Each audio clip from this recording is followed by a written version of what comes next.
हन्ताणं नमो सिद्धाणं नमो आयर्याणं नमो वज्रायाणं नमो लोय सवसाहणं।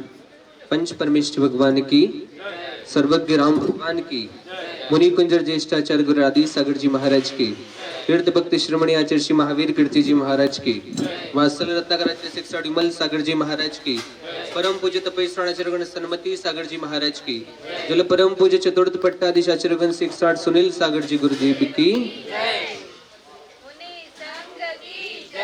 आप लोगों का परम सौभाग्य का अवसर है कि चलते फिरते धरती के देवता, चलते फिरते भगवान के आपको दर्शन करने का सौभाग्य प्राप्त हो रहा है। आप इनके दर्शन करने से कुछ मांगना नहीं पड़ता।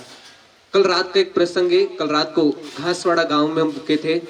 वहां पर इसलिए पुलिस वाले निरंतर आचरणगण के विहार में चलते हुए और अपनी सेवाएं प्रदान कर रहे, वो भी और धर्म का लाभ लेते हैं। तो उसी प्रकार रात नाइट की ड्यूटी में एक पुलिस वाला वहां पर बैठे थे, नीचे बैठे थे और वो ऊपर आचरणगण के दर्शन करने आए। दर्शन 1 मिनट तक उनका सर अपने गुरु के चरणों में रखा। 1 मिनट तक सर चरणों में रखा और उनको भीतरी कुछ बाधा होगी, व्यंतरी कोई बाधा होगी, तो वो ऐसे उनके शरीर में से उत्पन्न हुए से थोड़ा सा झटका लगा। उसके बाद फिर वो 2-3 बार 4 बार झटका लगा और झटका लग के फिर वापस दर्शन करके चले गए नीचे। फिर कुछ श्रावक लोग वहां बैठे थे, उन्होंने उनसे पूछा कि आपको क्या प्रॉब्लम हुई थी, आपको क्या हुआ था? वो बोले कि मुझे भीतर की कोई बाधा थी, लेकिन अब वो चली गई। कैसे गई? उन्होंने अपने मुख से गुरु को कुछ नहीं कहा, लेकिन गुरु के दर्शन मात्र से उनके भीतर की जो बाधाएं थी वो सारी नष्ट हो गई। तो ऐसे दिगंबर संतों की चर्या होती है। दिगंबर संत किसी से कुछ मांगना, किसी से कुछ लेना, किसी से कुछ देना नहीं होता। जो अपने सर के बाल होते हैं उसको भी ऐसे उखाड़ते है ना, क्योंकि सर के बाल अगर कैंची होगी तो कैंची किससे मांगेंगे?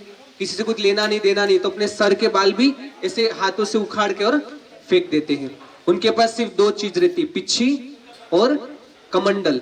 पिच्छी जो होती है जैसे जहां पर भी बैठना हो तो ऐसे मार्जन करके और फिर वह बैठते हैं, ताकि नीचे कोई चींटी, छोटा सा जीव भी कोई न हो जो हमारी वजह से किसी चींटी के भी मृत्यु न, उसको भी घात ना हो।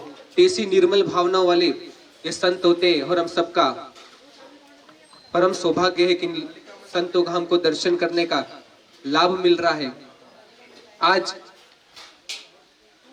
कोई ना कोई अपने जीवन में ऐसा नियम अवश्य ले कि जिससे ऐसा कोई त्याग, ऐसी कोई वस्तु का त्याग अवश्य करे जिससे हमारे जीवन में हानि हो। जिस प्रकार मद्य, मांस, मधु, शराब हो गया, दारू, मांस, गुटखा, सिगरेट, बीड़ी आदि का त्याग गुरु के चरणों में छोड़ दे। और इनकी कृपा से कहते हैं कि नशा एक बार हो जाता है तो फिर छूटता नहीं है, लेकिन इनकी ऐसी कृपा होती कि अगर मन में भावना हो, श्रद्धा हो इनके प्रति कि हमको नशा छोड़ना है, तो आज इनके चरणों में ऐसा संकल्प कर लो कि मुझे गुटखा, दारू, बीड़ी, सिगरेट, शराब कुछ भी नहीं पीना, मांस वगैरह नहीं खाना। तो इनके आशीर्वाद से, इनकी कृपा से आपका ये नियम भी निरंतर जीवन में चलता रहेगा। आचार्य भगवान एक बहुत अच्छी बात बताते हैं कि एक बहुत बड़ी पार्टी चल रही थी और उस पार्टी में बड़े बड़े अधिकारी बैठे थे और उस पार्टी में सबको शराब पीने को मिल रही थी। एक व्यक्ति को शराब दी, उसने शराब का ग्लास लिया और क्या किया, जमीन पर ढोल दिया।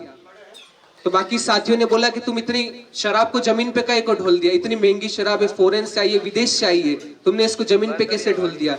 तो उसने बोला कि अगर आज मैं इस शराब को मिट्टी में नहीं मिलाता तो एक दिन ये शराब भी मुझे मिट्टी में मिला देती। तो ऐसे अपने जीवन को इतना अपन को सौभाग्य मिला है, अपन मनुष्य जन्म अपन को मिला है और साधु संतों के दर्शन करने का अवसर मिला, अपना भरा पूरा परिवार है।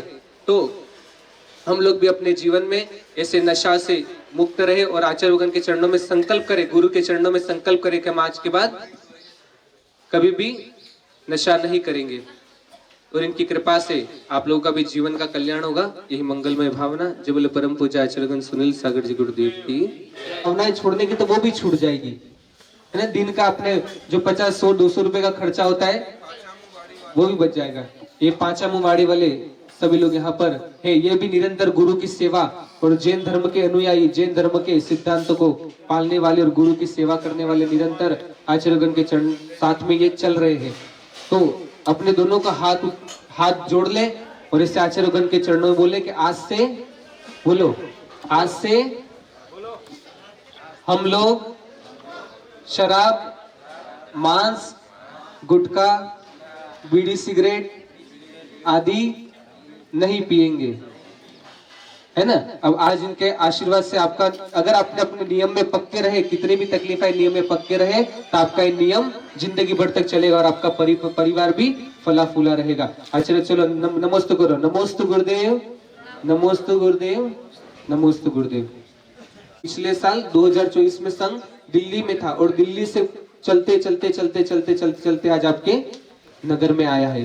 पैदल पैदल चलते, ये इतनी सारी गाड़ियां हैं, ये हम साधु लोगों की नहीं है, ये श्रावक लोगों की, वो उनकी भक्ति में वो पीछे पीछे चलते जाते हैं, लेकिन साधु सिर्फ हमेशा पदविहारी करते, पैदल ही चलते।